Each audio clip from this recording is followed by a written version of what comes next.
ও পড়ছে আর আমি ওকে ডিস্টার্ব করবো না সেটা হতে পারে। দেন ওকে ডিস্টার্ব করে এই ঘরে এসে চলে এসেছি। এবার এদের হাসি ঠাট্টা শেষ হয় না। আর এই যে মহারাজ এসেই ডিস্টার্বেন্স শুরু, ওর জ্ঞান জ্ঞানানি প্যানানি শুরু, মানে ওর এটা চাই না হলে ওটা চাই সেটা চাই। মানে এখানে আমার মা মানি বম্মার জন্য নাইটি, তারপরে গ্লাস বৌদিও ছিল অবশ্য, ওদের জন্য নাইটি গ্লাস দিয়েছে। মামিকে গ্লাস দেয়নি, মামি সব যে সবাইকে গ্লাস দিল, আমাকে গ্লাস দিল না। আর এই যে এখানে ওর গ্লাসটা দেখো হাত ঢুকিও এরকম করছে।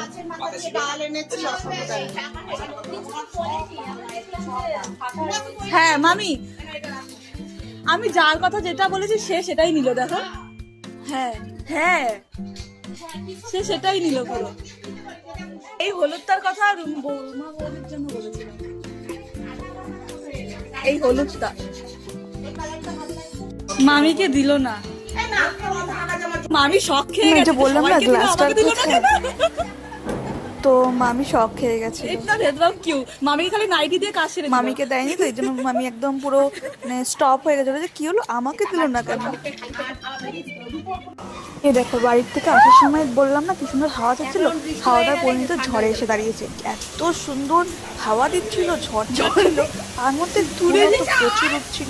আর আস্তে আস্তে বৃষ্টি স্টার্ট হয়ে গেছিল। দেন আমরা বারান্দায় বসে সবাই হাহা হিহি হাসা গল্প সব করছিলাম।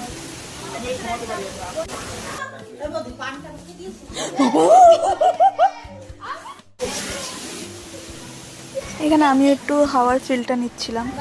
এই আমার দিদি চোখ ডলে যাচ্ছে, ওর চোখে নোংরা ঢুকেছিল বলে হাওয়ার। আর এখানে রাজাদা চলে যাচ্ছিল বাড়িতে, যেহেতু ঝড় ছেড়েছে তাই।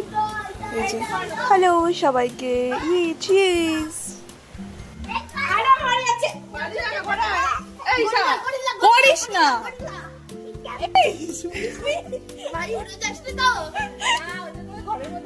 আর যেহেতু ঝড় ছেড়েছে সবাই মিলে ওকে খেপাচ্ছে, তুই উড়ে যাস না তো ঝড়ের সাথে।